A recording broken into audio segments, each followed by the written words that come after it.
a weekend getaway. I'm not one for superstition. Ghosts, curses, urban legends. I never believed in that stuff. But what happened on Black Hollow Road still keeps me up at night. It started as a normal weekend trip with some old college friends. Nate, Matt, James, and I had been tight since freshman year.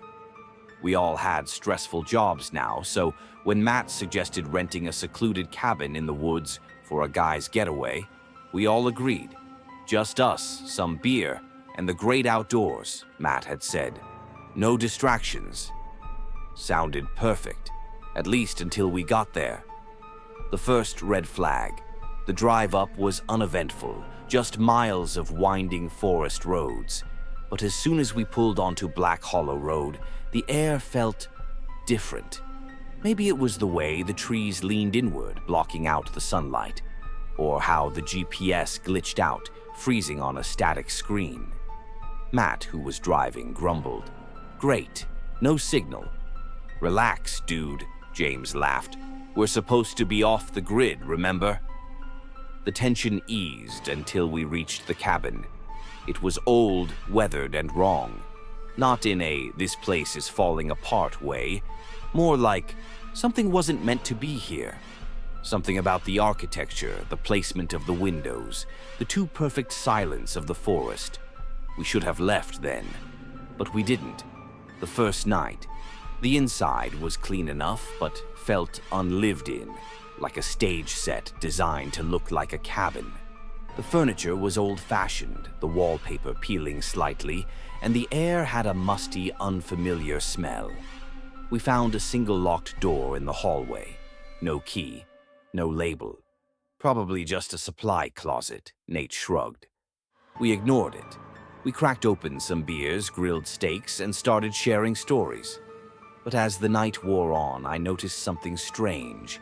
The forest outside was too quiet. No crickets, no owls, just nothing. Then, around midnight, Nate froze mid-sentence. "Guys, did you hear that?" We all went silent. A thump from inside the cabin. James chuckled nervously. Probably just the pipes. But I wasn't so sure. The locked room. The thumps continued, faint but steady, as if something was moving behind the walls. At 2 a.m., Matt got sick of it. "Screw this," he muttered, grabbing a flashlight. We followed him down the hall, straight to the locked door. He jiggled the knob. Still locked. Then Nate noticed something. The wallpaper near the door. It was peeled back, exposing something carved into the wood. We leaned in, our breath shallow. "Don't open it." I shivered. "Okay, we're leaving in the morning." Everyone agreed. We should have left right then. But we didn't. The visitor, I barely slept. Every so often, I'd hear something scraping against the walls. Around 4 a.m., I got up to grab a drink. The hallway was dark, too dark.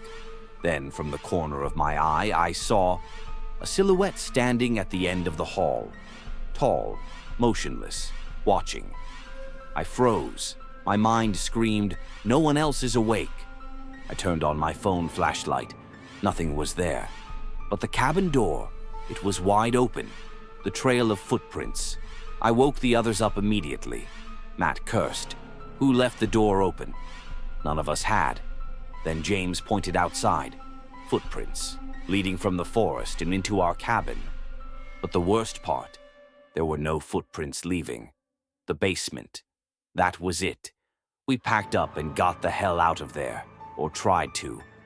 Matt's truck wouldn't start. "Battery's dead," he muttered, fiddling with the keys. Impossible, though. I checked it yesterday. We were stuck.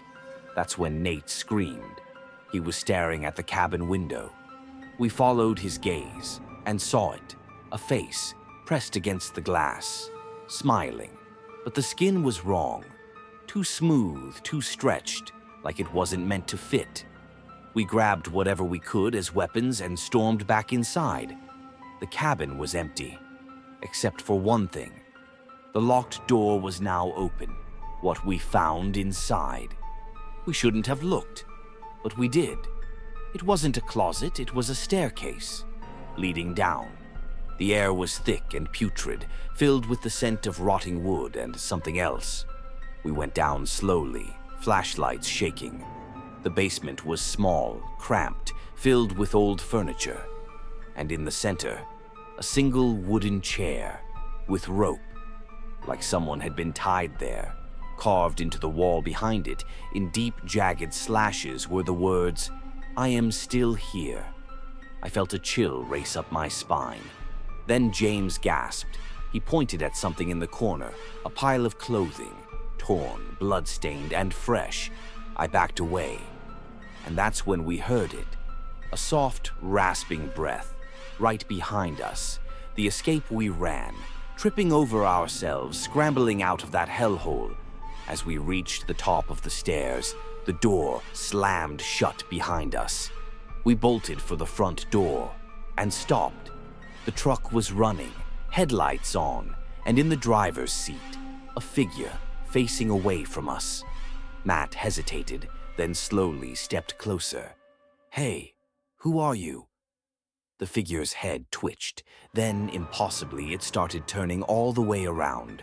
A full 180 degrees, revealing a grotesque, stretched-out face, with our own eyes staring back at us.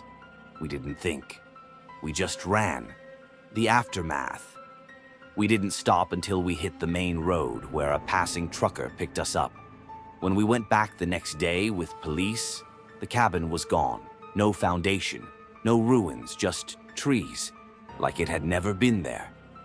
We don't talk about what happened, but sometimes at night I hear it, that slow, rasping breath, and I know it's still here.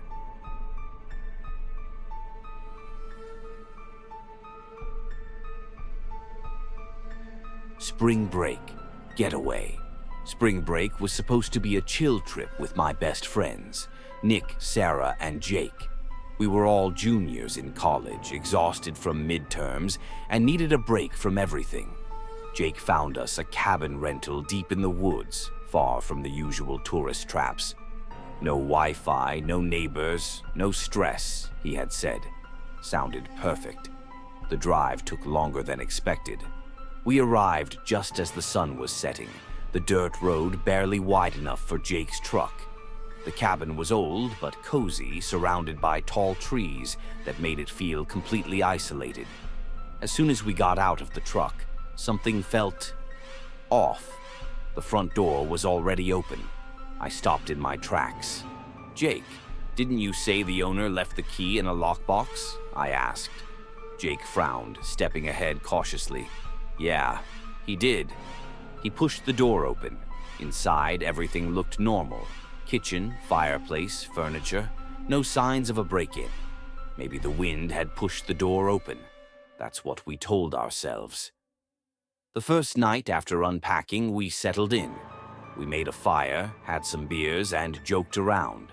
Nick found an old journal on the coffee table, covered in dust. Curious, he flipped through it. "Yo, check this out. Looks like the last guests kept a log." The first few entries were normal, people talking about hikes, fishing, how peaceful it was. Then an entry from 3 months ago made my stomach turn. "Something isn't right. We heard footsteps last night. Thought it was an animal, but they were heavy, like a person. We're cutting the trip short." Sarah scoffed. Probably some idiots trying to be spooky. We all laughed it off. But that night, when everyone else was asleep, I heard something outside the cabin. Crunch, like footsteps on leaves. I sat up in bed, heart pounding. I peeked through the curtain. Nothing but darkness. I told myself it was a raccoon and forced myself to sleep. I wish I had trusted my gut. The mark on the window. The next morning, we found something disturbing. On the back window, someone or something had drawn a symbol in the condensation, a crude circle with an X through it. Nick raised an eyebrow. Okay, that wasn't there last night. None of us had done it, and there were no other cabins nearby. I felt a knot in my stomach. Someone had been here, watching. We tried to brush it off. Nick suggested we go for a hike to clear our minds. We hiked deep into the woods, following an old, overgrown trail. Then we found the cabin. Not our cabin, a second, hidden one. And it wasn't empty. The stranger's cabin. The place looked abandoned, the wood rotting, vines creeping up the walls. But there were fresh footprints in the dirt. Jake tried the door. Locked. Sarah peered through a crack in the boarded-up window. Then she gasped, "Oh my God, there's someone inside." I stepped up and looked. Through the darkness, I saw it too. A shadowy figure sitting completely still in the corner of the room. It wasn't moving, not even breathing. Nick's voice was shaky. "Screw this, let's go." We sprinted back to our cabin. That night, we locked every door and window, but something told me we weren't alone. The midnight visitor. I woke up to a noise, not outside, inside. A slow, dragging sound from the living room. My heart slammed against my ribs. I grabbed my phone, turned on the flashlight, and crept out of my room. The front door was open, wide open. A gust of wind blew in, making the curtains sway. Nick stumbled out of his room, rubbing his eyes. "Dude, what are you doing?" I turned to him, shaking. "I didn't open that door." He sobered up fast. "Where's Jake and Sarah?" We checked their rooms. Sarah was in bed, still asleep. Jake was gone. His bed was empty. His boots missing. Then my phone buzzed. A text from Jake. "Help me. Back cabin." My stomach dropped. Something had taken him. The chase. We woke Sarah, grabbed a flashlight, and ran toward the hidden cabin. It was pitch dark, our breaths clouding in the cold night air. As we approached, we saw it. Jake was standing in the doorway. Not moving, just standing there. Nick called out, "Jake!" "What the hell?" Jake didn't respond. He just turned slowly to face us. His face was pale, expressionless, like he wasn't himself. Then he tilted his head unnaturally and whispered, "You shouldn't have come back." Sarah screamed. Then something else stepped out of the shadows behind him. The thing in the dark. It was tall, skeletal, hunched over, its face obscured by shadows. Jake didn't move. It placed a hand on his shoulder. Then Jake collapsed like a puppet with cut strings. Nick grabbed him while I held the flashlight up. The figure stepped closer. That's when I saw its face. No eyes, no mouth, just skin stretched over a human skull. Then it screamed. The sound was inside my head, sharp and piercing, like nails scraping against my skull. I felt blood trickling from my nose. Nick and I dragged Jake and ran. The thing didn't follow, but we could hear it whispering behind us. The escape. We made it back to the truck and threw Jake into the back seat. Nick started the engine. Then we saw it, standing at the edge of the trees, just watching us. I swear to God I saw it smile. We tore out of there, speeding down the dirt road. Jake woke up 20 minutes later, dazed, confused. He didn't remember anything. Not the text, not the cabin, not the thing. Nothing. We never spoke about it again.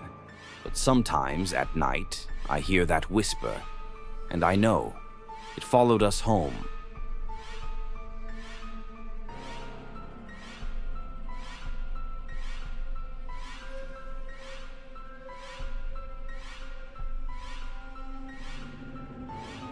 The Miami escape, spring break 2023, was supposed to be the best trip of our lives. My best friend, Maya, and I had just turned 22, and we wanted to celebrate in style. Miami Beach, sun, drinks, and no worries. We booked an Airbnb in South Beach, close enough to walk to the best clubs. The photos showed a beautiful modern condo, but when we arrived, the area felt off. The streets were empty, the buildings old and weathered. "This is sketchy," Maya muttered. I laughed. "We'll barely be here. We're gonna be out partying." That first night, we went clubbing. The drinks were strong, the music loud, and Miami was alive. Then we met them, Jason and Lucas, two handsome, well-dressed guys who claimed they were from New York, just visiting for the weekend. Jason had dark eyes and an easy smile, while Lucas was quieter, more intense. Jason immediately took an interest in me. "We should all hang out tomorrow," he said, handing me his phone to exchange numbers. Maya gave me a look but didn't say anything. I figured, why not? We danced, we drank, and everything felt like a dream. A dream that quickly turned into a nightmare. The rooftop party. The next evening, Jason texted, "Rooftop party tonight. You and Maya should come. It's exclusive." The idea of a private rooftop party in Miami sounded incredible. Maya was hesitant. "How do we even know these guys?"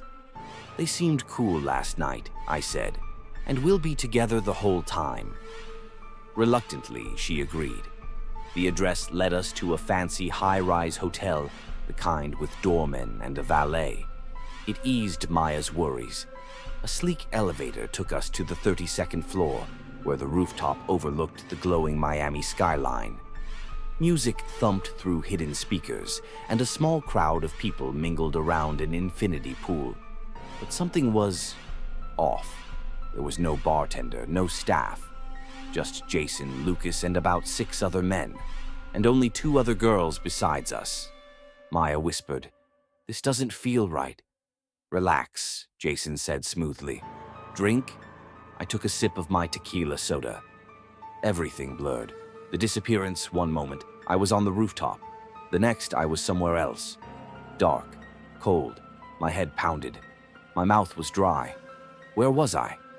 I forced my eyes open. A concrete floor, no windows. Panic shot through me. "Maya!" My voice came out hoarse. No response. I tried moving, but my arms were tied behind my back. Oh my God, I was in a basement. The door creaked open. Jason stepped in. "You're awake," he said casually, like this was normal. I couldn't breathe. "Where's Maya?" His smile never faltered. "She left." I knew he was lying. I screamed, fought against the bindings. Jason just watched. "Save your energy," he said. "The night's just getting started." The other girls. I don't know how long I was down there. Hours, days. But I wasn't alone. The other girls from the party were there too. Their eyes were hollow. One of them, Sophie, whispered, "They won't let us go." I shivered. "Who are they?" I asked. She hesitated. "Not Jason and Lucas," she whispered. "They work for someone worse." My stomach churned. The door opened again. This time, Lucas and another man entered. The new guy was older, with dead eyes. He looked at me and smiled. "She'll do," he said. I felt sick. I knew what "she'll do" meant. I had to get out, the escape. That night, I faked unconsciousness. When the men checked on me, they assumed I was still out. But the moment the door locked, I started working on my bindings. Sophie whispered, "It's no use. We've all tried." But she was wrong. I felt the rope loosen.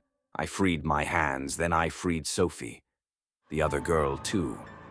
We waited for footsteps. When the door cracked open, we rushed them. I grabbed a glass bottle from the floor and smashed it over Lucas's head. He crumpled. Sophie kneed Jason in the groin. We ran. The dark streets of Miami. The basement door led to a garage, empty, except for one car with keys inside. We didn't question our luck. We sped into the Miami streets. I was shaking. "We need to go to the police." Sophie shook her head violently. "They won't help." She sounded certain. "They're in on it." A horrifying thought clicked. That's why these guys operated so freely. That's why no one investigated missing girls. We had to disappear before they found us again. I drove until we reached a crowded hotel. We checked in under fake names. Only then did I collapse, sobbing. We were alive. The aftermath. The next morning, Maya's face was all over the news. 22-year-old tourist missing in Miami. My blood ran cold. They still had her. Sophie gripped my wrist. If we go back, we're dead. But I couldn't leave her behind. That evening, I sent an anonymous tip with their location. I didn't expect anything. But a week later, the building was raided. They found 4 girls locked in the basement. Maya was one of them. Jason, Lucas, and their entire trafficking ring were arrested. But here's the thing. Sophie and I never came forward because we knew someone higher up was still out there, waiting, watching. I haven't been back to Miami since, and I never will. Final thoughts. Some people think of Miami as paradise, but I know the truth. Monsters walk freely there, and they almost took me too.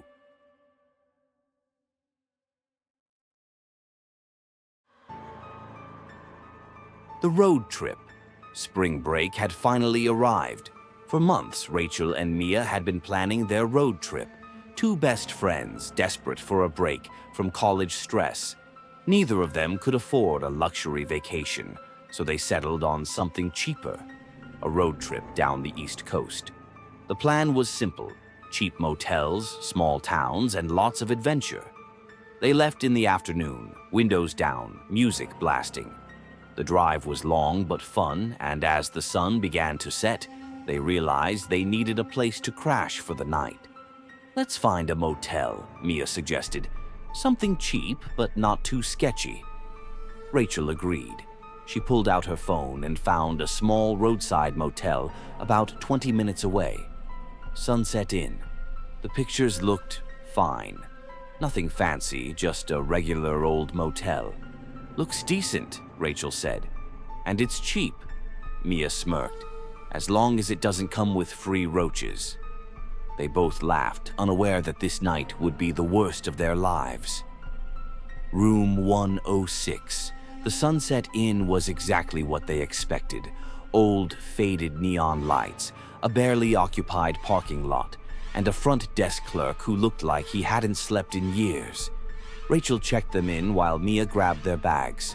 "You girls traveling alone?" the clerk asked, his voice raspy. Rachel hesitated. Why did he need to know that? "No," she lied. "Our boyfriends are coming later." The clerk gave her a slow nod. Room 106, down the hall. Rachel took the key and hurried back to Mia. As they walked to their room, she whispered, "That guy gives me the creeps." Mia rolled her eyes. "It's a motel, Rach. Creepy guys come with the deal." They reached room 106 and stepped inside. It smelled like stale air and cheap cleaning products. The furniture was outdated, the wallpaper peeling in some spots. But the beds looked clean enough, and honestly, they were too tired to care. Rachel locked the door, and Mia double-checked the windows. "All good," Mia said. "Now, let's order food. I'm starving." Rachel pulled out her phone and found a nearby burger place. "Delivery in 45 minutes. "Perfect." Mia flopped onto the bed. "Until then, I'm taking a power nap." Rachel smiled. "I'll scroll TikTok." Everything felt normal until the phone buzzed. A text message from an unknown number. "You girls picked the wrong room." Rachel's stomach twisted. She stared at the screen, heart pounding. "Who the hell?" She showed Mia. "Do you think it's a prank?" Mia frowned. "We didn't tell anyone we were staying here." They exchanged a look, then another message. "You should leave, now." A chill ran down Rachel's spine. Mia sat up. "Okay, that's actually creepy." Rachel typed back, "Who is this?" No response, just silence, until a faint knocking at the window. They both froze. Rachel's hand gripped Mia's arm.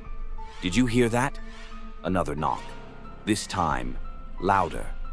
Mia swallowed. "There's no way someone's out there. We're on the second floor." Rachel's breathing grew shallow. Slowly, she turned her head toward the window. Through the thin curtains, she saw a shadow. Someone was standing outside their window. The man in the shadows.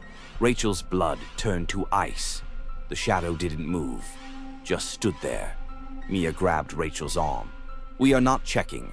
We are calling the cops." Rachel nodded, hands shaking, and reached for her phone. But before she could dial, another text. "I can see you." Rachel dropped the phone. Mia yanked her off the bed. "We are getting out of here." They ran to the door, but before they could open it, a sound. The doorknob jiggled. Rachel gasped. "Someone's trying to get in." Mia backed away. Okay, we have to..." Bang! A fist slammed against the door. Rachel let out a muffled scream. Mia grabbed the motel phone and dialed 911. The operator picked up. 911, what's your emergency?"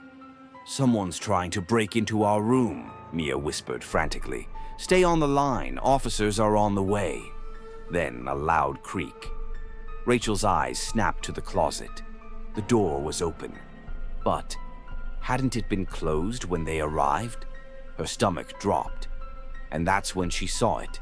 A pair of eyes, staring from the darkness. Someone was inside the closet. "Trapped," Rachel screamed. Mia turned, just in time to see a man step out of the closet. He was tall, pale, and grinning. Rachel backed up, heart pounding. Who are you?" The man tilted his head. "You picked the wrong room," he whispered. Mia grabbed a lamp and threw it at him. The man dodged, but the distraction was enough. Rachel and Mia lunged for the door, ripping it open. They ran into the hallway, screaming for help. Another door opened. An older couple peered out, startled. "What's going on?" the man asked. Rachel pointed. "There's someone in our room." The old man hesitated, then grabbed a baseball bat from inside his room. Slowly, he crept toward room 106. Rachel and Mia held their breath. The old man peeked inside. Then he turned back. "There's no one in here." "Gone." But not really, Rachel's head spun. He was there, in the closet. Mia's hands shook. "He came out. We saw him." The old man frowned. "Closet's empty, sweetheart." Rachel pushed past him, heart hammering. The closet door stood open, but the man was gone, as if he'd never been there. The police arrived minutes later. They searched the entire motel. No sign of the man. The security cameras, nothing. Motel records? No one had checked into room 106 in weeks. Rachel and Mia packed their bags and left immediately. The last message hours later, back on the road, Rachel checked her phone. A new message from the unknown number. "See you soon." She blocked the number, but somehow, deep down, she knew it wasn't over.